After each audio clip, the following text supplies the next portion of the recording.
मन Singh Gurjar, associate professor Hindi.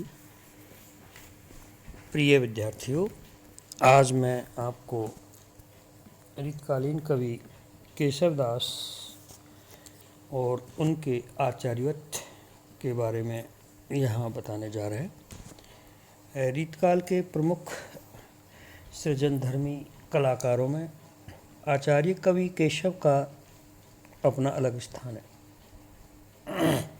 उन्होंने एक और रामचंद्रिका जैसी प्रबंधात्मक काव्यकृति की रचना करके अपनी कवि प्रतिभा का परिचय दिया है।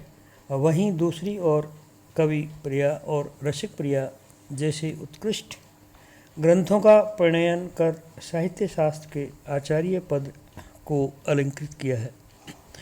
वे जहाँ संस्कृत के भामह, दंडी आदि अलंकारवादी आचार्य परंपरा से प्रभावित रहे, वहीं वे बाण और हर्ष की समास प्रधान शैली के प्रति भी आकर्षित रहे। दूसरी ओर उन्होंने प्रारंभ से ही राज दरबारों की चकाचौंध देखने का अवसर मिला।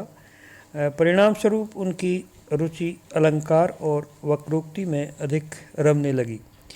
इस प्रकार की पांडित्य परंपरा एवं सामयिक परिस्थितियों का प्रभाव पड़ने से वे रस, रीति, छंद, अलंकार आदि की व्याख्या करने में अग्रसर हो गए और कवि के साथ साथ आचार्य परंपरा का निर्वाह करने लगे। आचार्यत्व का उनका महत्व इस तरह से है। संस्कृत साहित्य में दो तरह के सृजनधर्मी परंपरागत रूप में रहे हैं। एक तो केवल कविता रचना में ही प्रवृत्त रहते थे और दूसरे शास्त्रीय सिद्धांतों की विवेचना करते थे। काव्य की परिभाषा एवं स्वरूप, उसके भेद, काव्य की आत्मा एवं अन्य अंग, शोभादायक धर्म, गुण और अलंकार, काव्य में प्रयुक्त शब्द, अर्थ एवं काव्य प्रयोजन आदि विविध बिंदुओं की समीक्षा करके सिद्धांतों की स्थापना करने और लक्षण ग्रंथों का निर्माण करने वाले विद्वान को आचार्य कहा जाता है। संस्कृत में ऐसे आचार्यों की एक सुदीर्घ परंपरा रही है। वे आचार्य स्वयं कवि भी होते थे और अन्य कवियों के लिए काव्य रचना के लिए दिशा निर्देशक लक्षण भी बताते थे। एक प्रकार से वे सत्य साहित्य के समीक्षक, आलोचक एवं मार्ग निर्देशक हुआ करते थे। इस प्रकार संस्कृत साहित्य में आचार्यत्व का अत्यधिक महत्व रहा है। संस्कृत साहित्य का अध्येता होने से केशव का झुकाव इस ओर स्वतः हो गया और वे हिंदी में आचार्य परंपरा के प्रथम उन्नायक बन गए। रीतिकाव्य परंपरा में केशव का आचार्यत्व, केशव की 3 रचनाएं ऐसी हैं जिनमें उनका आचार्यत्व सिद्ध होता है। वे हैं रसिक प्रिया, दूसरी कवि प्रिया और तीसरी छंदमाला। इनमें से रसिक प्रिया में कवि ने 9 रसों का विवेचन करते हुए श्रृंगार रस, हरिरस का सांगोपांग विवेचन प्रस्तुत किया है। इसके साथ ही नायक नायिका के भेद को भी वर्णित किया है।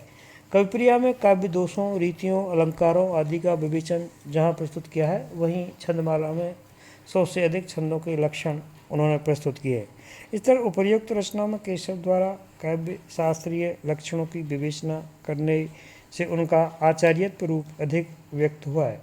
इन रचनाओं में एक और उन्होंने रसवादी प्रवृत्ति का परिचय दिया है, तो दूसरी ओर पांडित्य प्रदर्शन तथा अलंकारवादिता का रुझान व्यक्त किया है। रस विवेचन, रसिक प्रिया में केशव ने कवियों की 3 श्रेणियां निर्धारित की हैं और श्रृंगार रस अपनाने वाले को उत्तम कवि कहा है। यथा उत्तम मध्यम अधम कवि, उत्तम हरिरस 3, मध्यम मानसनि दोषनि, अधम प्रवीण।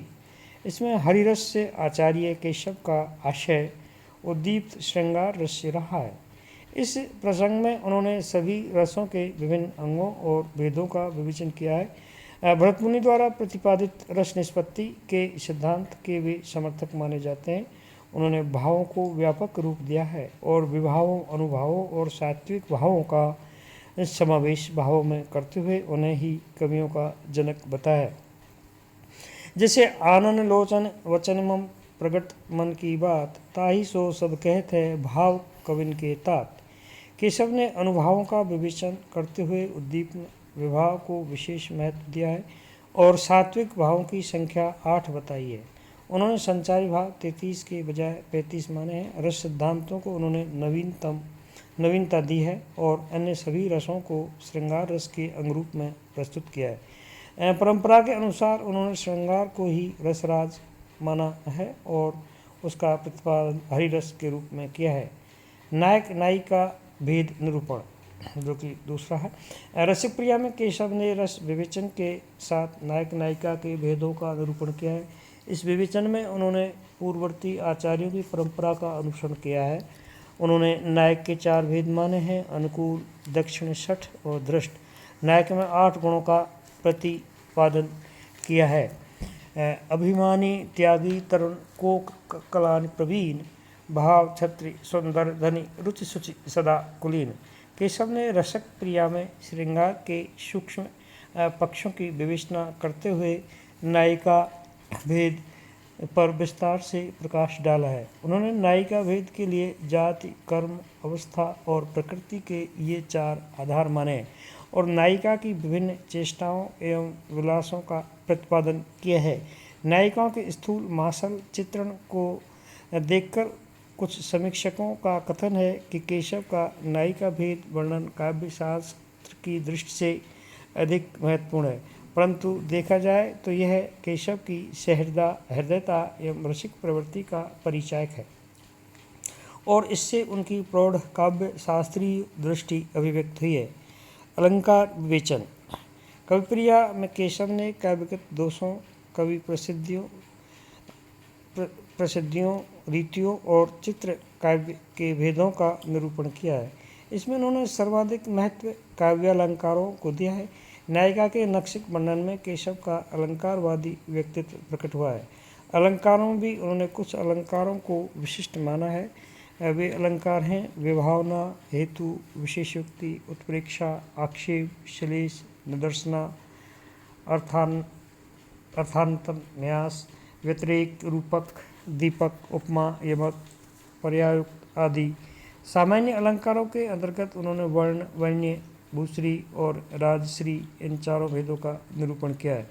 उन्होंने प्रत्येक प्रकार की काव्य रचना में अलंकारों का होना आवश्यक बतलाया है। उनके अनुसार सुंदर स्त्री जब तक आभूषण नहीं पहन लेती तब तक उसका सौंदर्य अधूरा ही रहता है। ऐसी ही स्थिति काव्य की भी है। यद्यपि सुजाति, सुलक्षणी, सुवरन, सरस, सुव्रत, भूषण, विरुण, विराज ही कविता, वनिता, मित्र। इस प्रकार केशव ने काव्य में दोषों के अभाव पर अधिक बल दिया है। काव्य दोषों के संबंध में उनकी उक्ति है कि जिस प्रकार एक बूंद शराब से गंगा जल का पूरा घड़ा दूषित हो जाता है, वैसे ही रंच मात्र भी दोष से काव्य अपने मनोहारी तत्वों से रहित हो जाता है। जैसे राजत रंच ने दोष जुत, कविता बनिता मित्र, बूंदक हाला होत ज्यों गंगा घट अपवित्र। इस तरह केशव ने कविप्रिया में अलंकारों के साथ दोषों की भी पर्याप्त चर्चा की है। चौथा है छंद निरूपण। केशव के काव्य में छंद शास्त्र के वो मर्ग थे और उन्होंने छंद माला में अनेक छंदों का शोधारण विवेचन किया है। छंदों के लक्षण दोहों में प्रस्तुत किए हैं और उदाहरण छंदानुसार दिए हैं। 32 अक्षरों वाले अनंग शिखर नामक छंद तक कुल 76 छंदों का विवेचन किया है। उन्होंने वर्णिक और मात्रिक दोनों प्रकार के छंदों का विवेचन प्रस्तुत करते हुए कुछ नवीन छंदों का भी निरूपण किया है। छंदों की दृष्टि से उनकी रामचंद्रिका में विविध प्रयोग मिलते हैं। 5वां है काव्य सिद्धांत। कविप्रिया में केशव का आचार्यत्व अभिव्यक्त हुआ है और इस तरह से उसमें उन्होंने काव्य रचना के लिए कवि शिक्षा के रूप में अनेक निर्देश दिए हैं और कवि के सामने उपस्थित होने वाली बाधाओं की ओर संकेत किया है। केशव संस्कृत साहित्य की आचार्य परंपरा से प्रभावित रहे हैं। इस कारण उन्होंने अनेक स्थलों पर शब्दों की वाचकता व व्यंजकता के लिए निर्देश दिए हैं और आचार्य आनंद वर्धन की तरह कवियों को काव्योपयोगी सुंदर शब्दों की खोज के लिए परिश्रम करने का निर्देश दिया है।